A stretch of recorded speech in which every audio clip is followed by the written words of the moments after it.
Thank you అన్నయ్య. జయశ్రీరామ్ గారు నమస్కారం సార్. సభకు నమస్కారం. ఇక్కడికి వచ్చిన పుస్తక ప్రియులందరికీ కూడా శుభాభివందనాలు.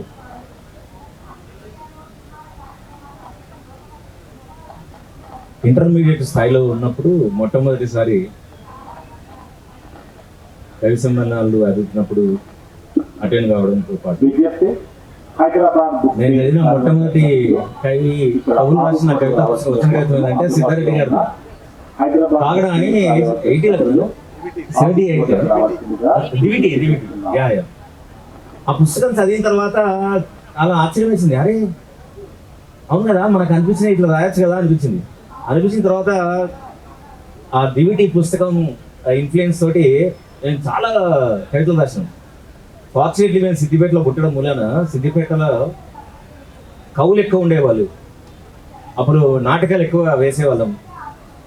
సిద్దిపేట కళాశాలలో కూడా ఎప్పుడు రెగ్యులర్గా కల్చరల్ యాక్టివిటీస్ జరుగుతుండేవి. అందులో మాకు లైబ్రరీ కూడా ఉంది అక్కడ సిద్దిపేట మార్కెట్ దగ్గర. ఆ లైబ్రరీలో రెగ్యులర్గా కవి సమ్మేళనాలు అవుతుండేవి, చర్చలు జరుగుతుండేవి. ఇవన్నీ కూడా చాలా ప్రభావం చూపించడం ఒక పాటు.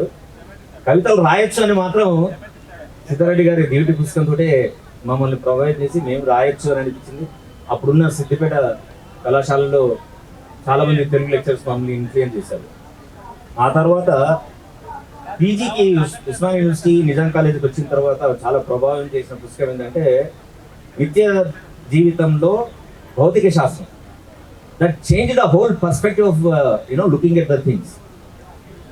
అంటే మన నిజ జీవితంలో జరిగే ఎన్నో రకాలైన వాటికి భౌతిక శాస్త్రంతో ఎక్స్ప్లెయిన్ చేయడం, విషయాన్ని సాంకేతికతో ఎట్లా చూడాలి అనేది ఆ పుస్తకం చాలా. అది రష్యన్ బుక్, తెలుగులో అనువదించిన తర్వాత చదవడం జరిగింది. ఆ తర్వాత చాలా large spectrum of Telugu literature మేము చదవడం జరిగిన తర్వాత నేను ఫిజిక్స్ పిహెచ్డి చేసి అబ్రాడ్ వెళ్ళొచ్చి వచ్చిన తర్వాత there was a conflict was going in my head.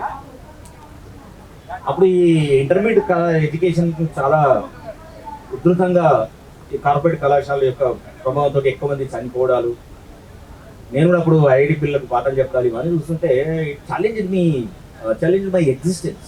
What for I'm really doing? I'm adding pressure to the society or I'm really here to help the people to come out of the pressure?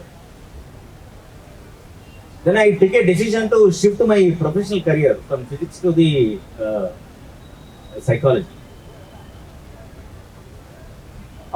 There is a biggest challenge faced by the everybody around me. Na మిత్రులు కానీ కుటుంబ సభ్యులు కానీ ఏంటి అసలు ఒక చాలా ఏమంటారు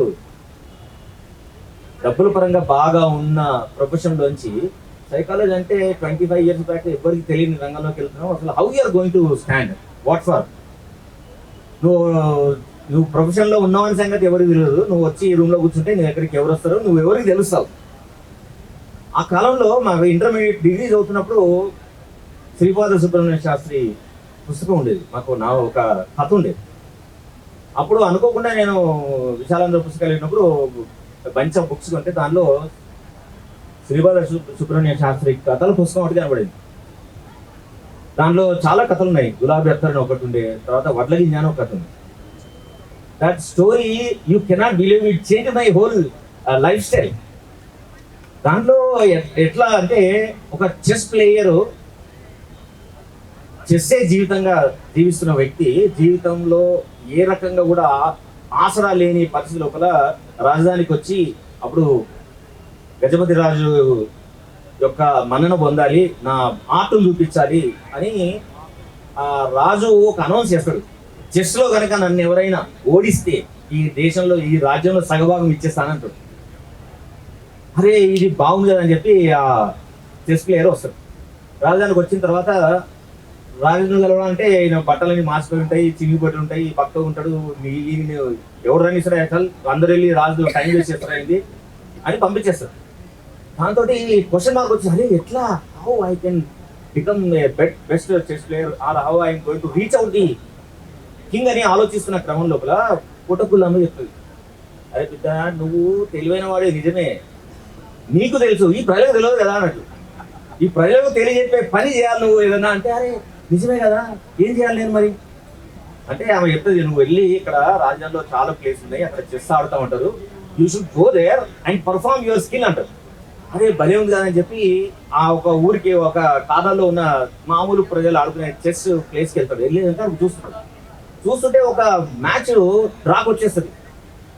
ఒక వీక్ పాయింట్ ఉన్న ఆయన దిక్కు పోయి ఆయనకు చెప్తాడు, నువ్వు ఇట్లాగా చేసేది ఇగో ఈ రాజుకి ఇట్లా షా పెట్టు, నువ్వు గెలవచ్చు అని పెట్టగానే ఒక్కసారి మ్యాచ్ యొక్క ఏంది తీరు మారిపోతాడు. ఓడిపోతాడు అనుకున్నాడు కాస్త గెలిచిపోతాడు. గెలిపోయిన అక్కడ ఉండి ఆశ్చర్యపోతాడు, అదే ఇట్లా కూడా ఆడొచ్చా అని. వెంటనే వాని పక్కకు కూర్చొని ఇక వాడు ఎన్ని మ్యాచ్లు అవుతాడు, ఎంతమంది ఆడినా కూడా వాడు అందరిని ఓడిచేస్తాడు. ఓడగానే ఒక్క రోజులతోటే అక్కడ ఉన్న 100 మందికి తెలిసిపోతే, అమ్మా this fellow is really fantastic man, వీడికి అసలు అద్భుతమైన తెలిసేట్లున్నాయని అనుకుంటాడు. అట్లా ఒక నెల రోజుల లోపల ఎక్కడెక్కడ చెస్ ఆడేటోళ్ళు ఉన్నారో అక్కడక్కడ ఉన్న వాళ్ళు అందరూ ఓడిచేస్తారు. ఇది మాట మాట మాట మెల్లగా అది రాజభవనం చేరుతుంది. అక్కడ మంత్రికి తెలుస్తుంది. రాజు చిరాకు పడతా ఉంటాడు, ఏంది మన రాజ్యంలో నాతో నిలబడి కూర్చొని గంట సేపు ఆడేవాళ్ళు లేరా, చిచి నువ్వు అన్యాయం చేస్తున్నారు మీరందరూ, అసలు పని చేస్తలేదు మీరనే చిరాకును ప్రదర్శిస్తూ ఉంటాడు. వెంటనే ఈయన పేరు అక్కడ చేరుతుంది. మంత్రి అంటాడు, అమ్మాయి ఎవడోడు దొరికిండు, కనీసం రాజు ముందర నిలబెడదాం వీడిని, కానీ అంతకంటే ముందు నేను చెక్ చేయాలి కదా అని చెప్పి ఆ రాజులు మంత్రులు రాజభవన్లో పనిచేసే ఎంప్లాయీస్ అందరూ కలిసి ఆడుకునే ఒక ప్లేస్ ఉంటుంది. వీడిని అక్కడే తీసుకెళ్తారు. వాడు అక్కడ గంట సేపట్లో ఎవడెవడు వస్తాడు అనుకున్న అందరినీ మట్టి కనిపించేస్తాడు. అనగానే వాళ్ళందరూ ప్రశాంతం అమ్మయ్య వీడు right person to reach out the king అనుకుంటారు. రాజుతోటి పోటీ పెట్టిస్తారు. పోటీ పెట్టేసిన తర్వాత ఏంది 15 రోజులు ఆడతారు. రాజు ఆల్మోస్ట్ ఓడిపోయి స్థితికి వచ్చేస్తాడు. రాగానే ఇంకా అప్పుడు రాజు అనౌన్స్ చేస్తాడు, నువ్వు గెలిచిపోయినావు, నువ్వు అద్భుతమైన మనిషివి, అసలు ఇప్పుడు రాజ్యం ఇస్తాను కాబట్టి రాజ్యంతో పాటు ఇంకేం కావాలంటారు. అయ్యా నా రాజ్యం ఇస్తే నేనేం చేసుకుంటా, నేను చెస్ ప్లేయర్, నాకేం అవసరం లేదు, నేను యాక్చువల్గా మా ఊరు పరిస్థితి చాలా భయంకరంగా ఉంది, నా జీవితం కూడా బాగాలేదు, అది తెలుసుకోవడం వచ్చిన అంటే ఇప్పుడు చెప్పి ఏం కావాలి నీకు, నాకేమొద్దు, రాజ్యాలు వద్దు, బండ్లు వద్దు, ఏది బంగారం వద్దు, పైసలు వద్దు, నాకు చదరంగం నీ తీసుకొచ్చి ఒక్క గడిలో ఒక్క వడ్ల గింజ పెట్టి రెండో గడికి వెళ్ళేసరికి డబుల్ చేసి దాన్ని స్క్వేర్ చేయి, అట్లా వచ్చిన దాన్ని థర్డ్ గడిలో పెట్టి దాన్ని 3 టైంలు వేసి మళ్ళీ దాన్ని క్యూబ్ చేసుకుంటే వెళ్ళి 64th గడి వచ్చే వరకు ఎన్ని వడ్ల గింజలు వస్తాయో అంత పంటించేయండి, నాకు రాలిపోతుంది అంటాడు. అందుకని రాజు అరే పిక్చర్ నువ్వు నాకు అర్థం కదా, అందరు తీస్తారు వాటి ఎప్పుడు వచ్చిన అందరూ, నువ్వు నిజంగా వేస్ట్ వేలో ఉన్నావు కూడా నాకు వడ్లాడుతాడా అంటే సరే అంటాడు రాజు అనేసి లెక్కలు మొదలు పెడతాడు. 4 రోజులు లెక్కలు పెట్టి మొత్తం మ్యాథమెటిక్స్ ఎక్స్పర్ట్స్ ఉన్న వాళ్ళందరినీ తీసుకొచ్చి చేస్తే ఆఖరి తెలుస్తుంది ఏంటంటే కనీసం ఒక 50 ఎకరాల విస్తీర్ణం లోపల ఒక 100 సంవత్సరాలు పండితే పంట ఎంత వస్తుందో అంత లెక్క తెలుతాడు. తెలుగానే రాజు ఆశ్చర్యపోతాడు, అరే what a fantastic skill you are having అని చెప్పి రాసి ఇచ్చేస్తాడు.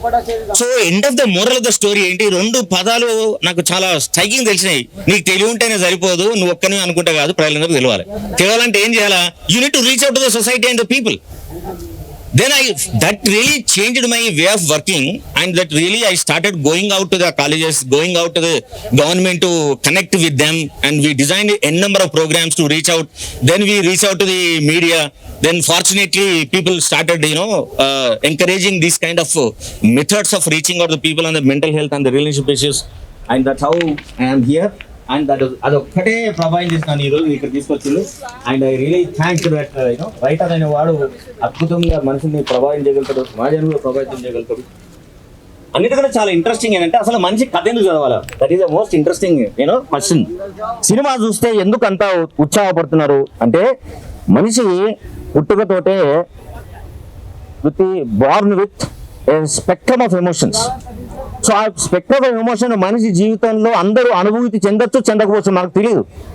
కానీ కథ నవల ఏదైనా సరే ఏం చేస్తుంది అంటే మనిషి పుట్టిన తర్వాత పెరుగుతున్న క్రమంలో ఉన్న unresolved conflicts, unresolved psychological needs, అవన్నీ మనం చదివే కథ కనెక్ట్ చేస్తుంది.